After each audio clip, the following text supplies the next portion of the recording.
YouTube. Okay, so today I'm going to have a little discussion with you guys about cameras and gear and about the new Nikon Z6II and the Z7II and just a little conversation today to get your day started. I got my daughter brought me a coffee from Dunkin' Donuts this morning because today's my birthday.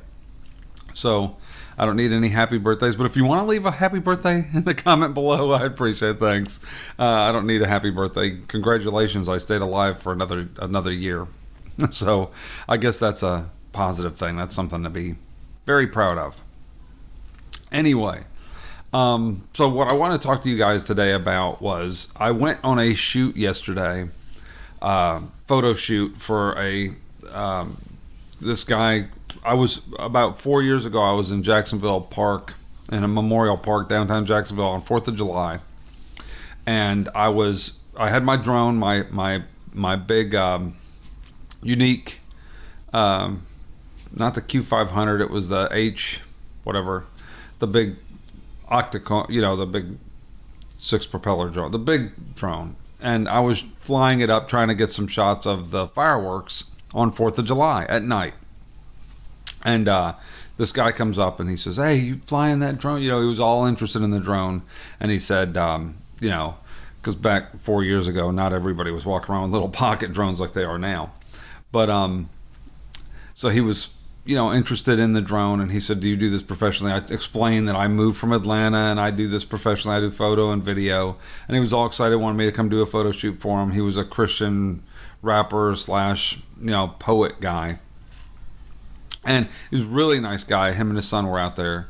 And so he had me come and do some photos for him. I went and shot some shots down by the river there in Jacksonville. Anyway, so he calls me up and he sends me a text message a couple days ago and wanted me to come do another shoot with him. Since then I had upgraded from the D750 and DSLRs to the mirrorless Z6. And I was like, "Sure, yeah, I'll come shoot some photos with you." So I went out yesterday afternoon at 11 o'clock or whatever, and 10 o'clock, 11, 12, whatever.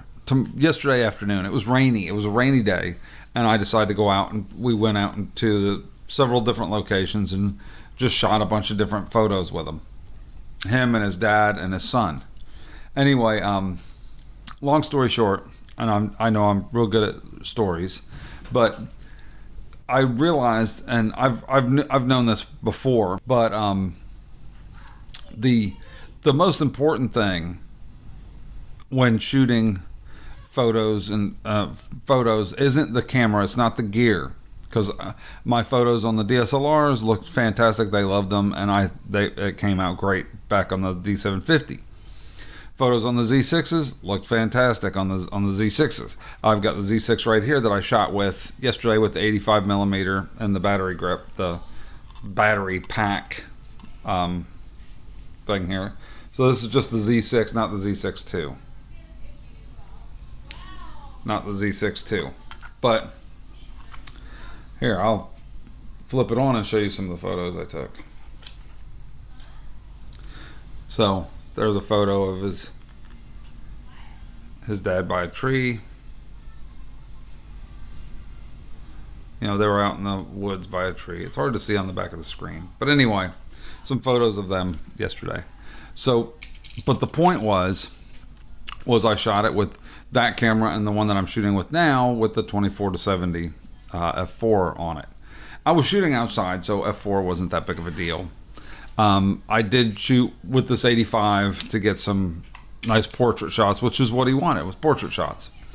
But I will let you know what I think and my experiences having been a photographer, videographer for a long time. So I started back in the late 90s or mid to late 90s shooting, and my first camera was a Canon L2. Let me take my OBS off. Here's a shot of the Canon L2 that I shot with back then. And this is this is what it looked like. It was basically interchangeable high 8 Canon camera. It was angled funny, had a weird body shape. It was an oddball. I like odd things, so I really liked this camera, and I had it, but it was just a high 8 camera. And I had that same lens. I think I had a wide lens too. I bought a kit, I bought it on eBay with that lens and a wide lens. And the wide lens wasn't that wide. It was like, that lens was like a 15x zoom lens, and then and it had a rocker zoom on it, I think. I can't remember the camera that well because I only had it for, like maybe a year. I didn't have it all that long because there was a lot of other issues. The DV had started coming out, and so my next camera after that one was the Canon, was this one, the XL1, the Canon XL1. I bought the Canon XL1, and it had a color viewfinder. The little view piece you look through was color. The L2 had a black and white viewfinder, I'm pretty sure. This one had color, and it was but the problem with the design of this camera was the lens was so front heavy. The camera, the angle of the camera, it was fine if you were on a tripod or something. It was nice if you were on a tripod. But the minute you picked the thing up and tried to hand hold it, the lens was pulling forward so much that your arm was just literally, this thing would kill your arm. It was terrible. So I used this, and I had this camera for a year to a couple of years, and I wanted something better. Right, so I wanted to get the next, I wanted to move up. So I was already shooting with DV, digital video, which was different than high 8 was analog and digital video was DV. You transferred it via FireWire to your PC. So I think I had this one when I shot my buddy's wedding. I can't remember the camera I had. I think I had this one. I shot his wedding with this, with the XL1. My buddy had, I had that other high 8 camera, and my buddy Chris was getting married, and he asked me, hey, can you shoot my wedding? You got that nice camera, you know, is there any way you can shoot my wedding? So I shot his wedding with this camera, and I had to find a way to edit it. So I edited it I hooked up, got a Miro DC30 card for my computer, and I edited the footage on the computer and gave it to him, and he was all excited and he really loved it. So anyway, so my next camera I got after this one here, I wanted to upgrade. So I wanted to, you know, not because so much of, because I was looking for something that was, none of this was autofocus stuff. Like this was here, had very little to do with autofocus. More to do with manual focus, because the eyepiece was color, it was hard to see, it was hard to tell when you were in focus. And it wasn't very shallow depth of field. It had a long lens on it, but it wasn't, you had to zoom way in to make the background blurry. So it wasn't ideal, and you couldn't really even do it that very well with that one. It was basically a video camera at that point. So then I upgraded to the JVC DV500, which is this camera. So I had this camera, and I think I had a Fujinon lens, and I upgraded the lens. It was a Fujinon 18 millimeter. I can't remember the length, but then I upgraded to a Canon, which was like $1,500 lens.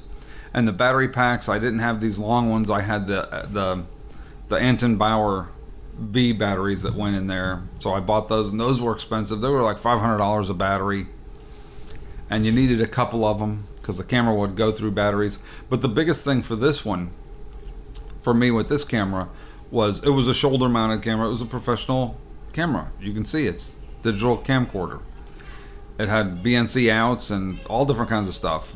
Anyway, the big issue with this camera was the viewfinder was black and white.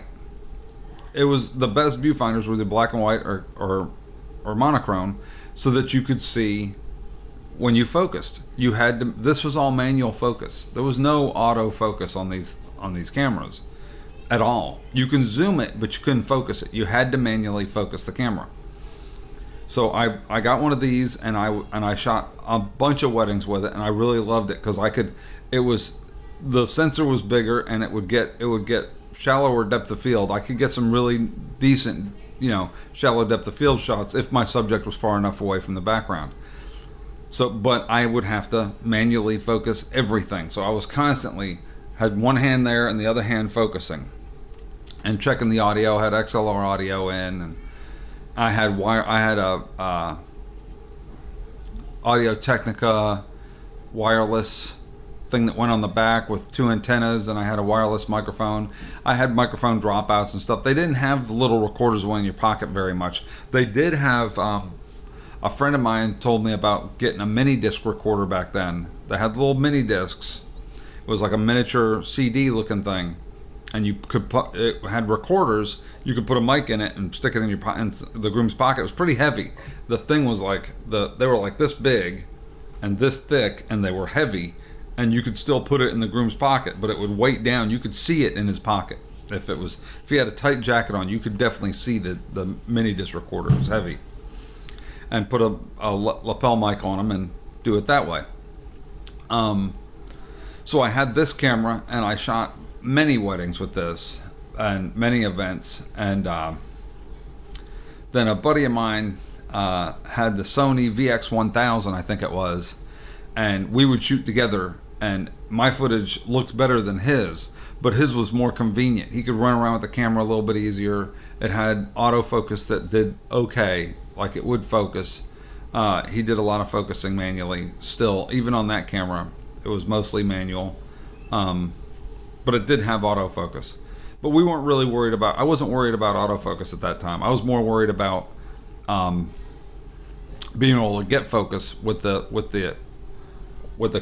cameras that I was using. So then my next camera, I had this, and I sold it, and I bought I didn't even list it here, the Sony FX1000, I think it was. It was the first HDV camera, the first professional HD video camera. It recorded on tapes like DV, but it was HD, and it was a video camera though. It was more like a video camera, more like the XL1 or something like that. It didn't have the shallow depth of field, but it did have autofocus, but it wasn't very good, and you basically focused manually. Again, what I'm telling you all this is I'm explaining how lucky we are to have cameras that will actually focus, especially in video nowadays. So then I got the Canon, I got this one and this one. Then I got the GH1. So on the wedding forum, everybody was shooting with the Canon 5D because they were all amazed that a DSLR could shoot video. Well, this camera had two microphones up here on top, so it recorded in stereo, right? It shot in HD. I had the same exact lens. I think it was a 14 to 140. Yep. 4.5 to 5 to 8.1 or something. It was like ridiculous. It didn't have shallow depth of field. It had shallow depth of field compared to the other cameras because the sensor was bigger. It was micro four thirds. If you got the subject far enough away from the background, you could get a pretty decent shallow depth of field shot. But the screen, the screen actually flipped around. It flipped all the way around, and you could flip it over and stuff, just like the flippy screens now that everybody's clamoring for. And I like that because I could flip it around. I didn't shoot myself back then. I didn't shoot myself much, but I liked that I could flip it around. I don't know who keeps calling me. It's a 510 number. I don't know them. But anyway, it was a flippy screen. So I liked that I could flip it out and I could put it down like this, or I could raise it up. I could get different shots. I didn't have to have it flush on the back of the camera. Since I was already used to looking through an eyepiece, I liked the way it looked. It was hard to see in daylight. It wasn't the best. The camera had Mega OIS, optical image stabilizer, and that was cool. So it had an optical image stabilizer on it. That was my dad. He was calling me. He got his girlfriend or whatever to call me on his phone to wish me a happy birthday. So that's why they kept calling back. I was like, who is this keeps calling? Anyway, so my point is I used a bunch of different cameras over the years, and I got a lot of different. I've gone back and forth to trying Sony. I tried Sony's. I bought a couple Alpha cameras, and I tried different things. And I would shoot, like I shot a lot of weddings. A lot of my weddings I shot with like a GH1 or a GH. I bought the GH2. I had the GH3. I think it was. Yeah, the GH3. I skipped the GH4 and GH5, and I started shooting with my I bought a D600. Yeah, I bought the Nikon D600 and started shooting video with that, and I really love that with like the 80 to 200 or 70 to 200 lens. Get really nice background, full frame camera. I was looking for something better in low light. The GH wasn't that great on low light. So then I complemented my D600 with a Panasonic G85, which I have right here. Hold on, let me grab this. So I complemented it with a G85, which is this little camera right here. It's the Panasonic Lumix. Sorry, my face is in the way. Lumix G85. Fantastic. I put a battery grip on it, so this thing here this makes it a lot better. These batteries don't last very long in this little camera, but you know, it's got a flippy screen. It's got basically it's basically the same sensor and everything as a GH3, I think, the Panasonic GH3. But it's a good little B camera. It shoots good video. It shoots 4K at 24p and 30p. The little kit lens on it's fine. It's 12 to 60. It's got a decent little lens on it. It's a decent little camera. The audio's good on it. It's got a mic jack. Yeah, it's got HDMI in. It's got a mic jack. It's got all the different little features that you'd want on a little, camera. It shoots 4K, and this is a good little camera. It's a great little B camera. If you're shooting video, I wouldn't use it for photos. And I quickly learned that when I bought my D600 would easily outshoot that for photos. The photos were much better on the D600 than on the little Panasonic. None of the Panasonic for photos were very good until the latest ones. The latest S1, whatever the newest ones are good for photos. So I would shoot photos on my Nikons. I bought that and a D750. I got a D750 as a second camera to have, and then I had the Panasonic. And if I was shooting video, I'd shoot with two Nikons and the Panasonic. The Panasonic could roll. This camera shoots unlimited. So when you start recording, you just let it go. You can put on autofocus. It works decent. You could set it on a tripod in the back and just get a static shot down the aisle or something. You could zoom it in and get a decent close, fairly close, not real close, fairly close. But for a Micro Four Thirds, it's 1.5 crop, so you're basically zoomed in a little bit anyway. So it doesn't have super wide lens, super wide area. But anyway, the camera that I used for video. But I quickly realized that if you're trying to do photos, I was having to compromise. So I was basically shooting. I would have to shoot with the Nikon, and then for video I was shooting with the Panasonic. But the Nikon for video only shot in 30 minutes at a time. You had to constantly ride the focus. You had to tend to the camera a lot more. You got better footage than on that one, and it was 1080p. Those shot in 1080p. They didn't shoot in 4K. So I was shooting this in 1080p. I was shooting those in 1080p because it was just easier to edit if it was all going to be 1080p anyway. And I was wanting to upgrade to 4K. So the D500, I did a video on here on the channel about my experiences when I rented a D500 and tried it out and thought what I thought of that. And I was real close. I would have almost bought the D500 because it was a fantastic camera. But I knew something. Sony was making these mirrorless cameras, and I knew that Nikon would eventually start making these mirrorless cameras. I already had Nikon lenses. I was already used to Nikons, so I wanted a Nikon mirrorless camera. That's what I wanted. That would do basically what the Sonys do, or basically replace this. One that would be able to shoot photos and video. So I could get two tools with one tool, right?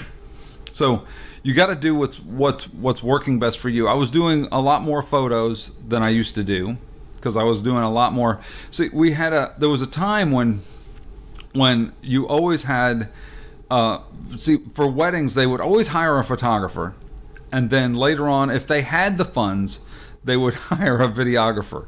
So they didn't always hire a videographer. They always hired a photographer, though. And then if they were like, hey, we've got enough extra money left over, let's try and get a videographer to capture our wedding.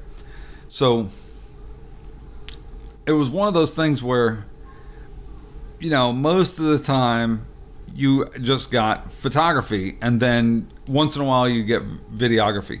Early on, I thought, what I should do is offer photography and video.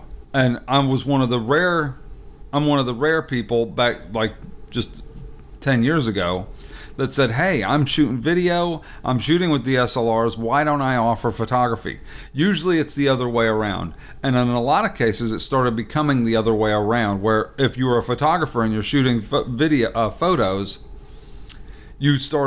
photographers started adding highlight videos to their packages. They started saying, hey, we can make a little highlight video. Since we've already got these DSLRs that shoot video, we can capture some video while we're already shooting photos. And the interesting part about that is the light's changing, because my window, the sun is coming out and going in. I thought it looked great a minute ago when it got darker. Whatever. Ignore the light changing in here, okay? I've got this thing on manual, so the light's gonna change. But anyway, the interesting about coming from a videographer and starting to shoot photos was editing photos is a whole lot easier than editing video, especially when you're talking about like an hour-long ceremony. You got to have a lot of memory card. They talk about, well, I got to have memory cards and I got to have all this. Nothing compared to video. Video is 10 times the amount of storage space you need. And you got to have way faster hard drives, because you're going to run multiple streams of 4K video, and you have to be able to edit that. In photos, it's one photo at a time. Yeah, the photos are big because they're 30 something megapixels. So the editing of video takes a lot longer. It's a lot more involved. There's a lot more sitting down at the computer for editing video than there is for editing photos. Editing photos takes a lot less time. The difference is during a wedding, you do a lot more work on the wedding day for photography. You started at the same time, but between the ceremony and reception, you got to go take all the photos of all the family members. You got to get everybody lined up. You got flashes. You got a lot more stuff to do. You got to get everybody lined up. You're hustling. You're running around. You're trying to get all these different shots, and you're trying to get them done in a timely manner so that their guests can enjoy the rest of their evening, and so you're not taking too much time. While for video, when the ceremony's done, I get a few shots of them getting their pictures taken, and then I go to the reception location and get set up for their entrance. The difference is you have to get set up for their entrance for video. Photographers have to set up if they're wanting to do, like, if the reception location is really dark and they have to set up flashes, or when they get there they can set them up real quick, or have an assistant help set up a couple light stands, and they're ready to go. While on video, you have to go set up the audio. You got to find the mixer or the soundboard or the sound guy or whoever it is going to be doing announcements. You got to have your lights set up. You got to have your tripods and monopods and everything set up. For photos, you carry your cameras. So you just walk in with your cameras. You set up the lights. I know, because I do both. So I'm telling you, there's more setup for video at the reception when you get there than there is for photos. So there's a lot more involved. on that part. But the photographer hasn't stopped working as far as after the ceremony, all those photos have to be taken and they have to try and get all these things. And you know the couple's going to want these shots of them, just the two of them. And that's usually the best time to get those shots. When I decided to go with the Nikon Z6, I was excited that it would do video. It had autofocus and video. The focusing on the photos was good. Not quite as good as like a D850, but it was good. And I'll be honest with you, the eye autofocus that they've added when they upgraded the cameras is good. It's much better now than it was when I got the cameras. They updated the firmware and they made the eye autofocus and they added more features and they added more stuff to the camera, which made it good. The biggest differences between the Z6 and the Z6II is the dual card slots. The Z6I has, the Z6I has the single XQD slot, right? Or CF Express slot, which is what I think I have in here. No, this is an XQD. This is an XQD in here. Move it back where you can see it. This is an XQD, but that camera there has a CF Express 120 gigs. The dual card slots, the battery grip with the buttons on it, which I don't care because I don't do this. I have battery grips for my other cameras. I never do it anyway. I've talked to you guys about this. So those are the two biggest things. 4K 60 is the other one, but it's not even available yet. It won't be available until like February or March or something like that. For photos though, it has a little bit better eye detection. You can put a box around like where you want the thing to look for the eyes and look for the face, which would be handy. But in all honesty, when the shoot I did yesterday, I wasn't wanting for more. In other words, I wasn't like, oh, this thing's not capturing their eyes or it's not getting. When I was shooting portraits and they were in the frame like I am right here, perfect. It's grabbed right on their eye, perfect, and I had no problem. When it was a distance away, it doesn't matter as much. I used the autofocus tracking, which is basically what you do is I set this button right here in the front to turn on autofocus tracking. So if I hit that button, see the box pop up? So the box pops up, and then I back button focus. So when I put the box up, I can grab whatever it is I want to focus on. Is it jumping around? Probably.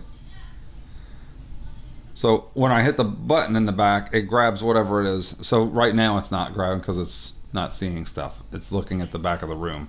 But anyway, you do that and hold the button, and as long as you hold it in, the thumb button, my back button focus, it's tracking whatever is in that box.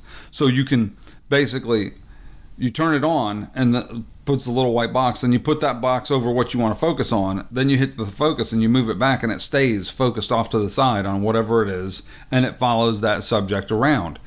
That worked perfect. And you notice the size of the box is fairly small, so I do it when I can't face auto detection or eye auto is too far away and it can't see them, and it seems to grab on just fine and work perfect for that, doing photos. Yes, it would be nice if it was a little bit better, and that would be a nice thing, and I will probably get a Z6II for that because it's a little bit better and it has 4K 60. I'd like to have 4K 60, but I don't really need it. And it's one of those things where if I'm not going to upgrade the camera to a Sony or a Canon to get those features, I'm not going to upgrade it to a Nikon, to the Nikon to get those features. You know what I mean? It's not like I'm wanting those features that bad.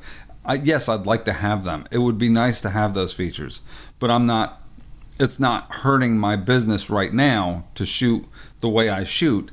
It works perfect, and my photos came out fantastic from yesterday without those features. What I think a lot of people need to concentrate on, myself included, I'm still fairly you know, I'm not new. I've been shooting photos for a number of years, but I'm fairly new at some of the artistic ways of doing stuff. In other words, you can make photos even better if you use the tools that you already have, right? So just like this YouTube video, I can make this video better by putting a ring light up and by getting better audio and by focusing my camera in the right spot and putting the right stuff behind me so it looks interesting, like those lights up there, right up there. Those lights are just Christmas lights hanging on the, you know, little LED Christmas lights. That sign back there, let me see if I move over. That's an admit one. See that sign right there? That's an admit one sign. I would focus on it right now, but it looks like a movie ticket. So put things behind you that look interesting, right? It's not just directly what's directly in front of your camera. It's also what you see behind you that makes you a better photographer. It's what is behind the subject. It's what's around the subject, right? So we had a limited area to work with the yesterday, and the people I was shooting, they were like, hey, let's do a shot on this wall. And I looked at the wall and I was like, well, it's a cool looking tan wall and it looks nice, but the background, there's a bunch of cars and a parking lot. That doesn't look so good. But if we turn around this way, in the other direction, there's a building. Now it's going to be blurred out in the background, but that's the point. It's still in the background. There's a building and there's stuff.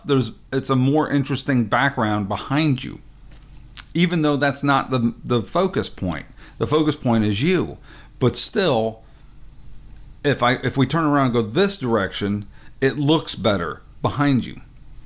So what you need to do is you need to work on your skills. It's more about the skills of the photographer and the skills of knowing what light looks good. It's these. Learn how to use these. I'm not kidding. Learn. You really want to up your game in photography? Getting a better body that has eye autofocus and better eye autofocus will help. These will up your game immensely. And if you really want to up your game, see, this is the Flashpoint lithium ion flash, and notice the screen's orange because I use this right here. You can see it lights up, and I can set this flash remotely.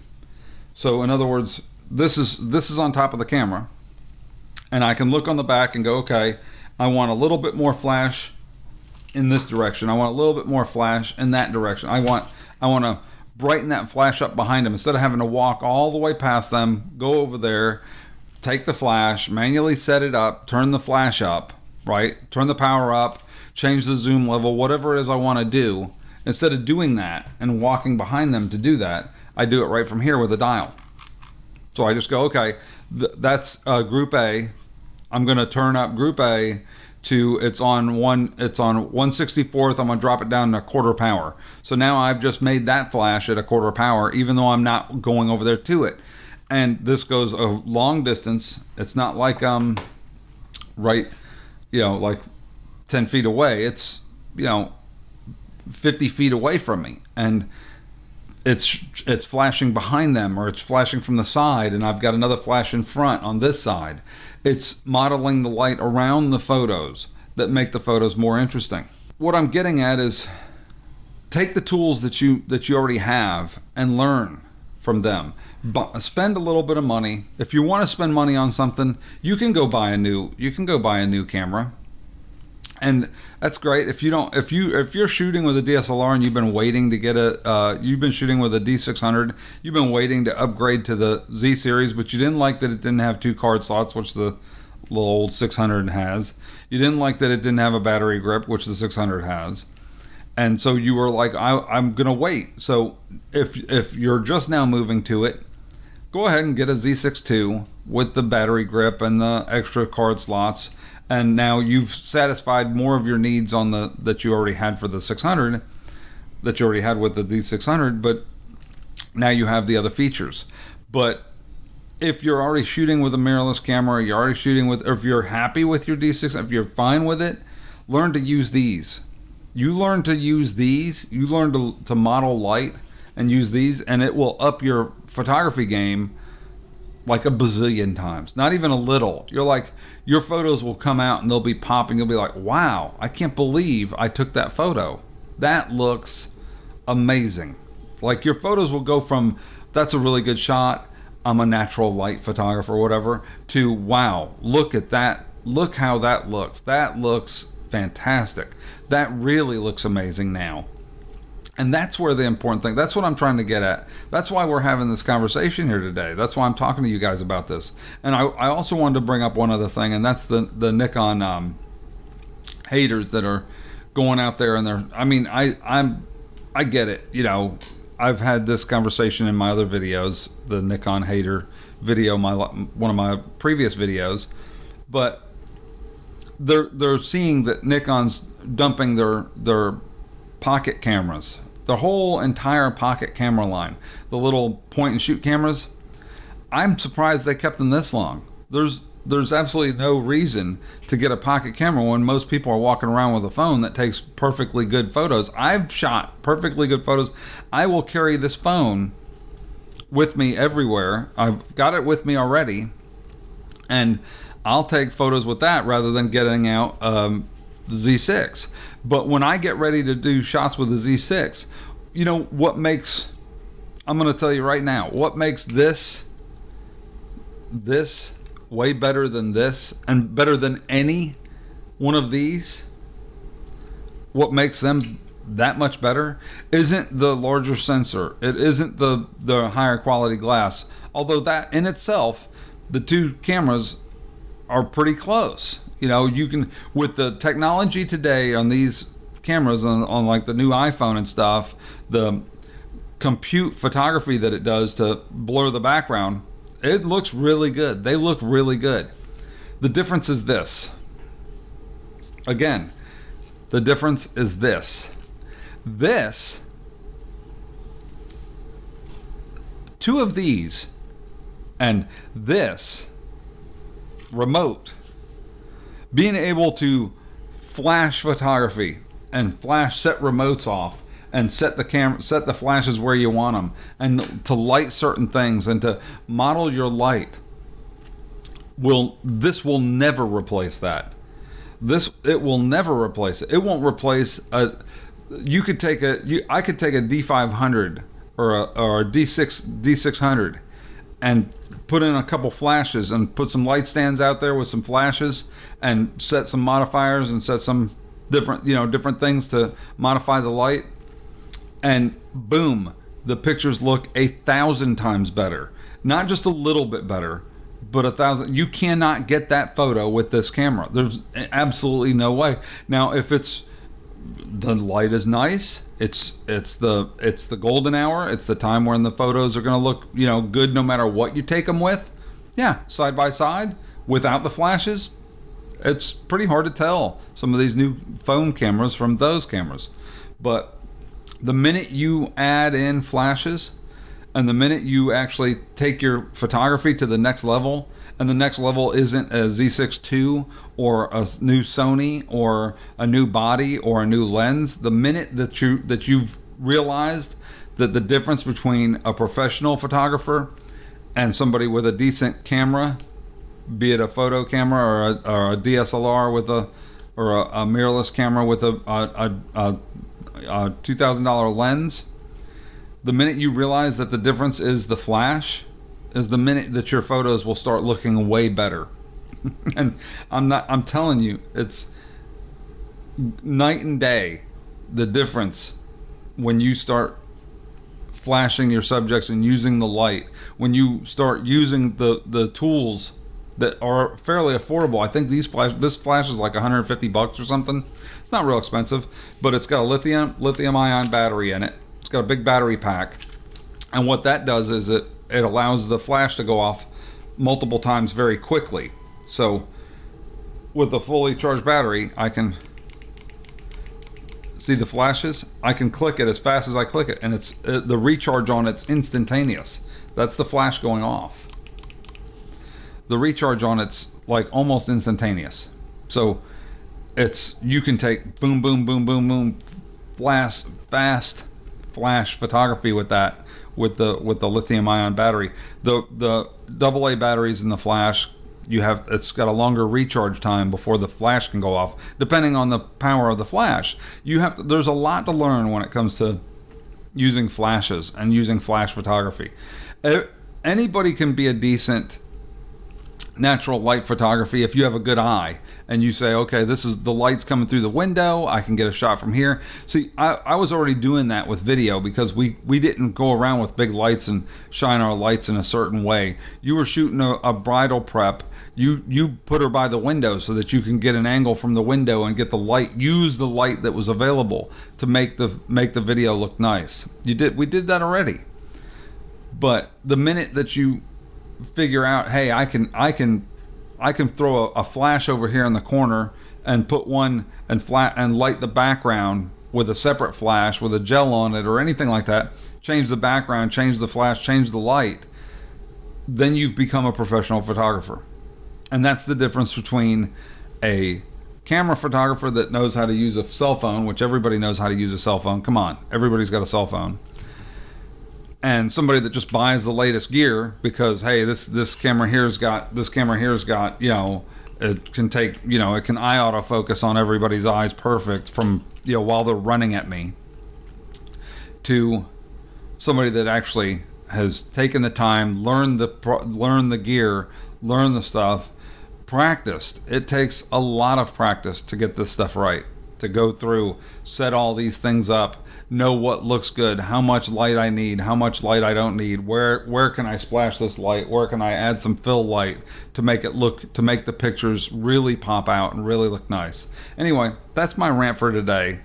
I thought I'd talk to you guys about a bunch of different things and about a bunch of different stuff. And if you like the video, give it a thumbs up. If you don't like it, say, hey, stop rambling on forever.